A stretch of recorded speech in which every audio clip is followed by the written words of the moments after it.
பெரம்பலூர்ல வந்து இது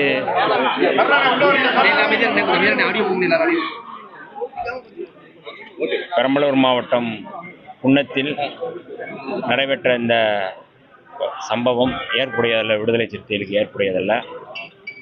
ஏற்கனவே இது ஆர்ப்பாட்டம் என்கின்ற பெயரில் விடுதலை சிறுத்தைகள் மாவட்ட செயலாளர் அறிவித்திருந்தார்கள்.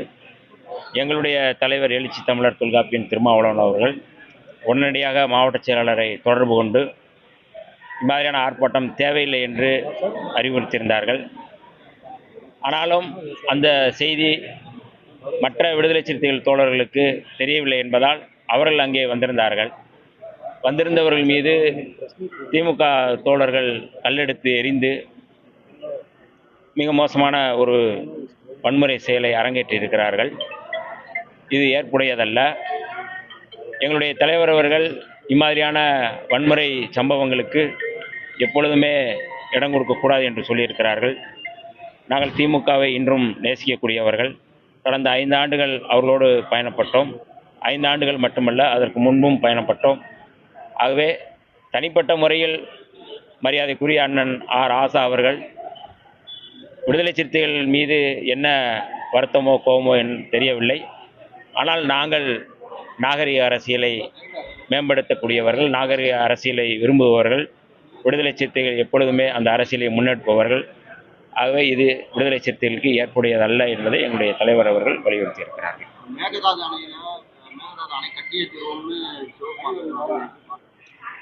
நேற்றைக்கு கூட எங்களுடைய தலைவர் அவர்கள் அறிக்கை கொடுத்திருக்கிறார்கள்.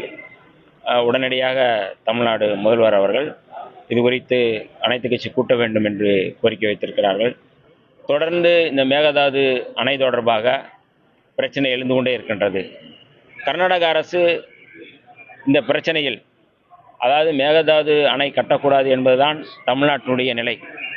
கடந்த 2026ஆம் ஆண்டு தமிழ்நாடு அரசு அனைத்து கட்சி கூட்டத்தை கூட்டி இது தமிழ்நாட்டு விவசாயிகளுக்கு எதிரானது என்பதை தெளிவுபடுத்தும் விதமாக தீர்மானம் இயற்றப்பட்டது. தமிழ்நாடு சட்டப்பேரவையிலும் இது குறித்து பேசப்பட்டது, விவாதிக்கப்பட்டது. ஆகவே தமிழ்நாடுடைய முடிவு அல்லது தமிழ்நாடுடைய உணர்வு அப்படிங்கிறது மேகதாது அணை கட்டக்கூடாது என்பதுதான். இதுதான் விடுதலை சிறுத்தைகளுடைய நிலைப்பாடும். சார், இப்போ இந்த குதிரை பேரம் தொடர்ந்து வந்து தவிர்க்கலாம் நடைபெறும் சொல்லிப்பாங்க. அதுக்கப்புறம் அதிமுக நிறைய பேர் வந்து ராஜினாமா பண்ணிட்டு 20 நாள் கூட ஆகலை, ராஜினாமா பண்ணிட்டு நினைக்கிறாங்க. இது எப்படி பார்க்குறீங்க? இல்லை, இது குறித்து எனக்கு எதுவும் தெரியல, என்ன நடக்கிறது என்று எனக்கு எதுவும் தெரியவில்லை. ஆனால் தமிழ்நாடு அரசியல் என்பது, இன்றைக்கு நடக்கின்ற அந்த அரசியல் என்பது ஒரு நாகரிகமான அரசியலை நோக்கி நகர வேண்டும் என்பதுதான் விடுதலை சிறுத்தைகளுடைய நிலைப்பாடு.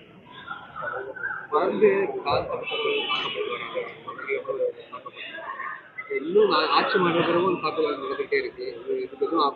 ஆட்சிக்கு எது கோரிக்கை எதுவும் வைக்கிறீங்க? நீங்க என்ன சொல்லுவாங்க? இல்லை, எந்த பகுதியில் இப்போ நடந்தது? வந்துட்டு ஒரு அடிச்சு இருந்தாங்க, இன்னும் உடல் வாங்க முடியாம பண்ணிக்கிட்டு இருக்காங்க. ஜிஹெச்ல தொடர்ச்சி நடந்துகிட்டே இருக்கு. இதை எப்படி பாக்குறீங்க? புது அரசு சம்பந்தப்படும் தொடர்ந்துகிட்டு இருக்கே. இந்த சமூக கட்டமைப்பில் ஏற்கனவே நாங்கள் தொடர்ந்து சொல்லி வருகின்றோம். இந்த சமூக கட்டமைப்பு என்பது அப்படி இருக்கின்றது. இதை தடுத்து நிறுத்த வேண்டிய பொறுப்பு எல்லோருக்கும் உண்டு. தமிழ்நாடு அரசு இந்த பிரச்சனையில் இன்னும் கூடுதலாக கவனம் செலுத்த வேண்டிய தேவை இருக்கின்றது. இது குறித்து நாங்கள் கட்டாயம் முதல்வரை சந்தித்து இதை தடுத்து நிறுத்துவதற்கு என்ன தேவையோ, என்ன செய்ய வேண்டும் என்று நாங்கள் தொடர்ந்து பேசி வருகிறோம். காவல்துறை இன்றும் தாழ்த்தப்பட்ட மக்களுக்கு எதிராக, தலித்துகளுக்கு எதிராக செயல்படுகிறது என்கின்ற ஒரு மிகப்பெரிய வருத்தம் இருக்கத்தான் செய்கின்றது. அதை போக்க வேண்டிய கடமை காவல்துறை அதிகாரிகளுக்கு இருக்கின்றது. அவர்கள் நேர்மையோடு சட்டம் ஒழுங்கை பாதுகாக்க வேண்டிய தேவை இருக்கின்றது. சாதி மதம் பாராமல் சட்டத்தின் அடிப்படையில், சட்டத்தின் வழியில் அவர்கள் ஆட்சி நடத்த வேண்டும், காவல்துறை செயல்பட வேண்டும் என்று நாங்கள் கோரிக்கை வைக்கின்றோம். அதை நோக்கி நாங்கள் அவர்களை கேட்டுக்கொள்வது என்பது இதுதான். தாவேகா அரசு அமைஞ்சதுக்கு அப்புறம் அவங்களுக்கு ஒரு 6 மாச காலம் அவகாசம் கொடுக்கணுன்ற மாதிரி முதல்வர் ஸ்டாலின் பேசியிருக்காரு. இப்போ சிபிஎம் ஒரு சண்முகம் என்ன சொல்லியிருக்காருன்னா, கால அவகாசமே கொடுக்கல, எல்லா பேரும் கட்சிக்காரங்களாம் தொடர்ந்து குறை தான் சொல்றாங்க. சிஎம்ஏ வந்து ஸ்டாலினா இருந்தப்போ வந்து ஸ்டாலின் சிஎம்ஆ இருந்தப்போ 5வது வருஷம் தான் வாக்குறுதிகளை நிறைவேற்றினாரு. கால அவகாசம் எங்க கொடுக்குறாங்க திமுகவினர் வந்து தொடர்ந்து விமர்சனம் தான் பண்றாங்க. சண்முகம் பேசியிருக்காரு. இல்லை, அது அவர்கிட்ட தான் கேட்கணும். அந்த கருத்து வந்து மரியாதைக்குரிய தோழர் சண்முகம் அவர்கிட்ட தான் கேட்கணும்.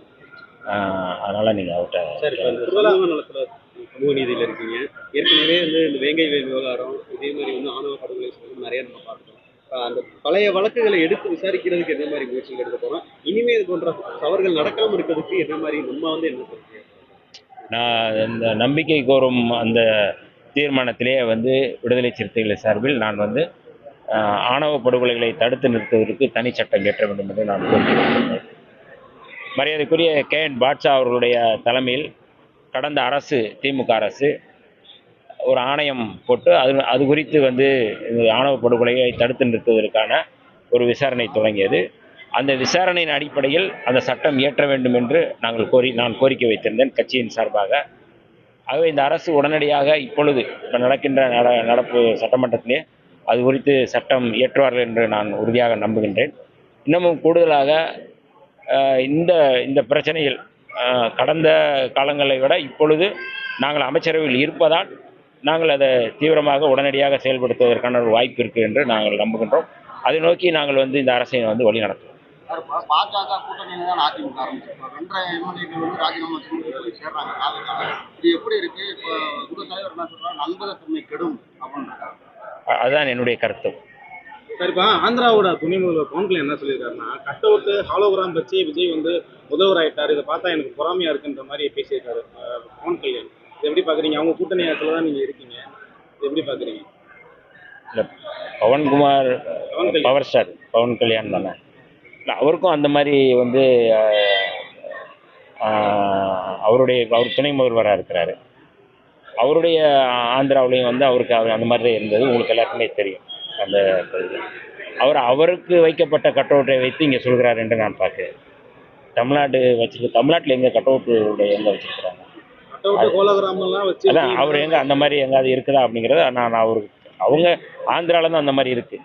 அதனால் அதை பார்த்துட்டு இங்கே தமிழ்நாட்டில் இருக்குன்னு சொல்லிட்டு அந்த மயக்கத்தில் சொல்கிறாரு அப்படிங்கிறத நான் வந்து கடந்த ஆட்சியிலும் சட்ட ஒழுங்கு கட்டிருக்கீங்கன்னா இந்த ஆட்சியிலும் சட்ட ஒழுங்கு ஆட்சியில் தான் கட்சியில் தான் மாறி இருக்கு, அந்த ஆட்சிகள் மாற. இல்லை, நாங்கள் கடந்த முறையும் அதை தான் சொன்னோம். இப்போ 10 நாள் கூட ஆகலை இன்னும் வந்து இந்த ஆட்சிக்கு வந்து உடனே வந்து இந்த மாதிரியான குற்றச்சாட்டுகள்ங்கிறது வந்து ஒரு உள்நோக்கத்தோடு சொல்லப்படுவதாக நான் பார்க்குறேன். நான் 10 நாள் கூட ஆகலை அவர் வந்து முதலமைச்சராகி இன்னும் 10 நாள் கூட ஆகலை. அப்போ 10 நாளுக்குள்ளே வந்து இந்த மாதிரியான குற்றச்சாட்டை சொல்வதற்கான நோக்கம் என்ன என்பது எல்லாருக்குமே தெரிந்தது. இன்னும் இந்த அரசு வந்து முழுமையாக இந்த சட்டம் ஒழுங்கை வந்து கைப்பற்றி அல்லது சட்டம் ஒழுங்கை வந்து நிலைநிறுத்துவதற்கு இந்த அரசுக்கான கால அவகாசம் இருக்கிறது. இப்பொழுதுதான் அதிகாரிகளை இன்றைக்கு தான் ADGP அவர்கள் வந்து இன்றைக்கு தான் வந்து பதவி ஏற்றிருக்கிறார். நிறைய அதிகாரிகள் இன்றைக்கு தான் பதவி ஏற்றிருக்கிறாங்க. எல்லாருமே வந்து ஒரு ஹானஸ்டான ஆஃபீஸர்ஸ் தான் இன்றைக்கி வந்து எல்லாம் பதவி ஏற்றிருக்கிறாரு. ஆக இனி வந்து இவர்கள் வந்து எப்படி செயல்படுறார்கள் என்பதை பொறுத்து தான் எங்களுடைய விமர்சனம் வரும்.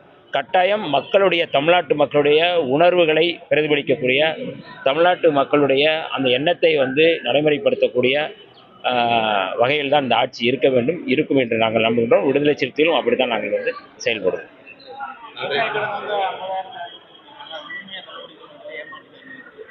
அதாவது இந்த ஏற்கனவே வந்து தேர்தல் அறிக்கையில் அவர்கள் சொல்லப்பட்டது, அந்த அறிக்கையின் அடிப்படையில் தான் இதை வந்து எதிர்பார்க்கிறார்கள்.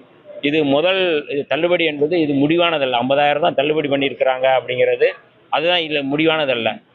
படிப்படியாக நிதிநிலை அறிக்கையை பொறுத்து இனிமேல் வந்து அந்த தள்ளுபடிக்கான இதை வந்து அமைச்சரவையில் வந்து பேசப்படும் என்பதில் எந்த மாற்று கருத்தும் இல்லை. ஆகவே இது 50,000 இதோடு முடிஞ்சு போச்சு அப்படிங்கிறதெல்லாம் இல்லை. இதுதான் வந்து